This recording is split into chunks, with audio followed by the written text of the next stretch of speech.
Tony, Yes? you lived out my lifelong dream of being on Deal or No Deal. That sounds like a crappy lifelong dream. If that's your lifelong dream... Yeah, Nick, Obviously loaded with sarcasm.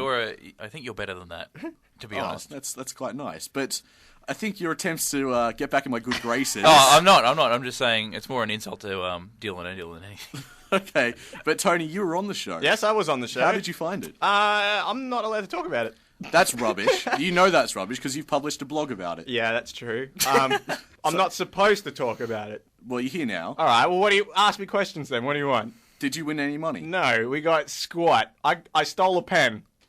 You stole a pen. That's about all. He's at the RMIT Melbourne campus, if anyone's still looking for him. Just see Andrew O'Keefe walk past the studio and go, that's the guy. The thing I found amazing was how there was like 150 people there for free at the tiny prospect of winning some money. Yeah. And it's an incredible system. That's probably breaking contract. We had to sign a contract when we went on. Dear. Probably wasn't allowed to mention anything. I quite like Deal or No Deal. I quite like watching it. I'll tell you what I like about Deal or No Deal. Yeah. It's one of the only game shows where people who know nothing can win lots of money. Every other like game that. show, you need to know things, but not in Deal or No Deal. And I find Andrew O'Keefe sort of mollycoddles people through the process. He's quite nice and, charismatic. He's such a friend to all the contestants. That's what I love about it. And it makes me grateful because I went on a bit of a YouTube trail and I found the UK version of Deal or No Deal. And let me tell you right now, it's a bit brutal. The video I found was a disaster story of this young girl making a deal for £21,000. And you think, that's all right. She's done well. That's pretty good.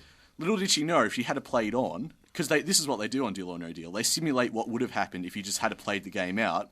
She would have been in line for £250,000. Oh, that's not bad. That's pretty good. I like that. That is the most amount, and I believe it's more than what you can win here in Australia's version. Well, pounds are more than dollars anyway. Well, yeah, indeed. So there you go. It's actually quite a lot of money when you think about it.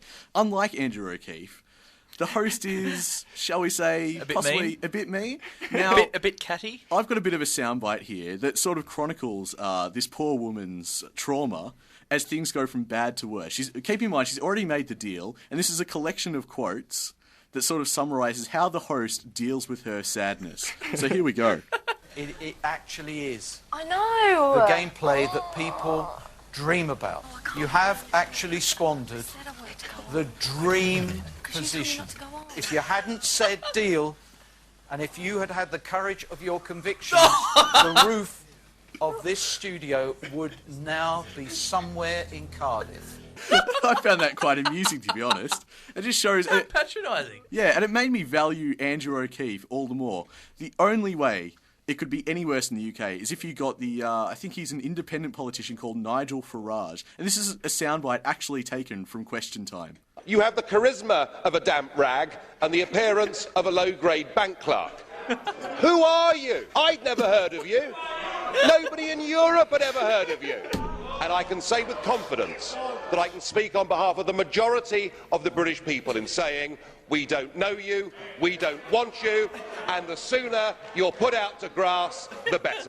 Smackdown. Is he still talking about the girl from Deal or No Deal? See, I hope. That is my dream world. We'll have a host like that someday. I think it would be amazing television. What, on like Millionaire Hot Seat, where they get the question wrong and he just comes out with something like that? Who was that? Morag, who hosted The Weakest Link. Kind of like a hyper-exaggerated version of Morag or whoever. Morag is the home and away name, I think. I'm getting my wires crossed. Morag? It sounds like some yeah, that woman who hosted... Morag will take the ring to... It does sound fictional. The lady who hosted The Weakest Link Australia. Yeah. Like her, but far more harsh. Just absolutely ruthless. I think that would make for fantastic television. My dad's friend went on Deal or No Deal, and he was such a sarcastic man, and I saw him, and I loved him, and I got a signed autograph from him. I got a picture of him, and it says, Tony, do your homework, and then it has his name on it. Excellent. Well, all this game show talk made me a bit nostalgic and made me want to go back onto YouTube and relive some of my favourite game shows from when I was a kid. And one that stuck out in my mind was Challenger. Are you guys familiar with Challenger? It was a Channel 9 game show, and they got... Do you remember Dougie the Pizza Boy? No. Nope. Okay, well, this is a guy who appeared on Pizza Hut ads. Erin is nodding. See, we know what we're talking about. Basically, there was this guy who featured on Pizza Hut ads who turned up to the door with, you know, your Pizza Hut pizza. Well, that's good. Because people usually just leave it in the garden and just... he was like a bit an Easter egg. He was a bit of a no one. He was a bit of a cult celebrity. And he found himself hosting this kids' game show.